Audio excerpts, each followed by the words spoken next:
We've got three variants that are now raging throughout the world. The first is the UK variant, which is more communicable by 50 to 80% based on whose math you're using. Now, as long as you get vaccinated, that's fine. The immune response that the vaccination generates is 10 times as good as what you get from natural immunity. It works versus this variant. It works versus all the variants. So as long as you can get your shots, you're good. But the new variant is already the dominant strain circulating in Europe and the United States. And by the time we get to the second week of April, it will be the dominant strain globally. Second, the very nature of the vaccination program is problematic, because if you get one shot, but not the second one for whatever reason, you have created kind of a petri dish for the virus to learn and how to adapt. Now, again, in the United States, I'm not too worried. We're showing an excellent schedule for people getting both shots, well over 95%. But in the rest of the world, I'm very concerned. I mean, look at the United Kingdom. They've been giving out as many shots per person as we have, but they've prioritized getting one shot in everyone first. That's creating a breeding ground that we really don't need. Third, the South African variant is cross-communicable with rodents. And there are mice and rats in every city that humans live in, which means it's never going away because we can't eradicate those populations. So it will always be there on the edge, which means we will always need booster shots forever. And we will always have people in our communities who refuse to get the vaccines who will now be getting COVID over and over and over.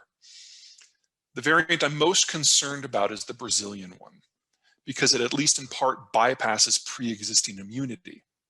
Now, again, if you can get the vaccine, you're fine. In fact, we're already testing in phase 3 trials booster vaccines that specifically address all known variants. But if you cannot get vaccinated by July 1st, this strain will be global, which means that North America and only North America can recover soon. The Europeans will not be able to finish their vaccinations till the end of the year. Most of the developing world will not be able to start theirs until next year. And these variants, because of their insidiousness and because of their communicability, are likely to creep back into East Asia very easily. So North America recovers starting in the third quarter, and nobody else has a chance. Now, there are 5 vaccines that are out there right now. Oh, by the way, this is William Shakespeare. Like, literally, that's the dude's name. He's the second person in the UK to get the vaccine. Now, we've got 5 variants. The first 2, Pfizer and Moderna, these are the mRNA formula. They are, a lot of people have concerns about these because they think them of as new technology. They're not. They're actually based on technology that's 30 years old. This is gene therapy just in a shot form. Some folks are afraid it's going to alter your DNA or prevent you from having kids or change your kids. No, it doesn't do that. If you want to change somebody's genomic sequence, you have to inject them when they're a zygote. And while none of us are, always accused of acting our age, I don't think any of us are zygotes. The AstraZeneca one is the one that's been in the news of late because it's, I don't know, there's some concerns that it doesn't work as well as people thought.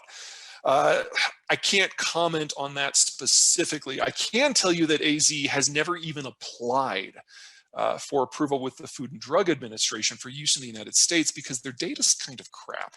They had a problem during their phase 3 trial where a bunch of people got only a half a dose instead of a full dose. So they went back and gave more people another half a dose or another full dose, but they didn't do it in a large enough chunk of the studies to reach the numbers that the FDA required. So instead of having one big study, they had like 6 small ones. And because of that, the US is like, we'll work with the other ones until you figure that out. Novavax just applied and got approved in Canada. It's likely to be their dominant shot moving forward.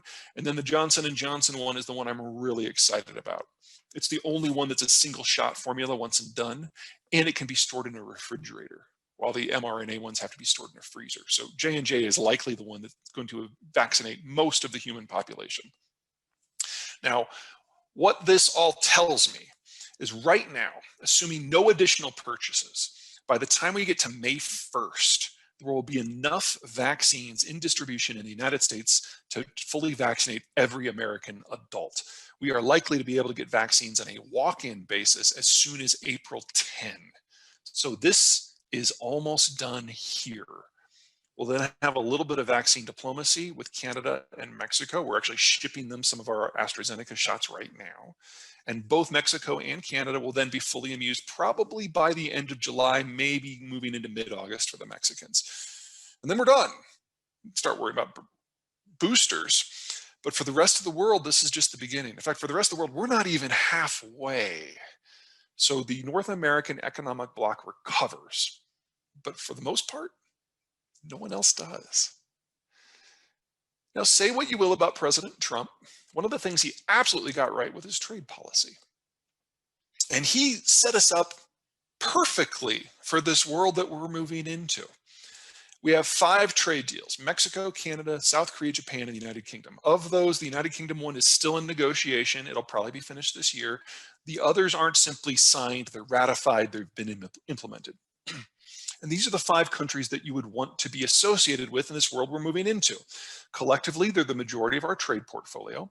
Mexico, Canada, and the United Kingdom are going to be done with vaccinations on a schedule roughly in line with us. Korea and Japan have been very successful at keeping themselves virus-free. And as soon as they get the vaccinations, you know they're going to be effective at distributing them. And that's it. It's done. For everyone else, though, no. I want to focus on 2 specific trading partners so you have an idea what's coming on. Now, there are a lot of political disputes that we have with the Chinese. They are not going away. But there's a big strategic problem that the Chinese have that most people tend to overlook. And it's the islands on this map: Japan, Taiwan, the Philippines, Indonesia, Singapore. The Chinese call them the first island chain. And there has never been a point in Chinese history where the Chinese have been able to push past the chain and interact economically with the wider world, ever, with one exception. Right now, in the American-led order, because the Chinese were a Cold War ally and everyone is on the same side in the US-led order. All the US has to do, if the goal is to destroy China as a nation, is go home. And some version of that is on offer. For the Europeans, it's a numbers game. Now, this shows the ratio of people over age 65 to children. If you're in blue, you have more children. Blue and green, you have more children. If you're in yellow, orange, or red, you have more retirees. The United States, demographically speaking, is a very young country. We only have 4 states that have more retirees than children, and they're kind of the states you would expect. I mean, 3 of those are basically retirement communities anyway. So remember, blue is good, red is bad. Here's Europe.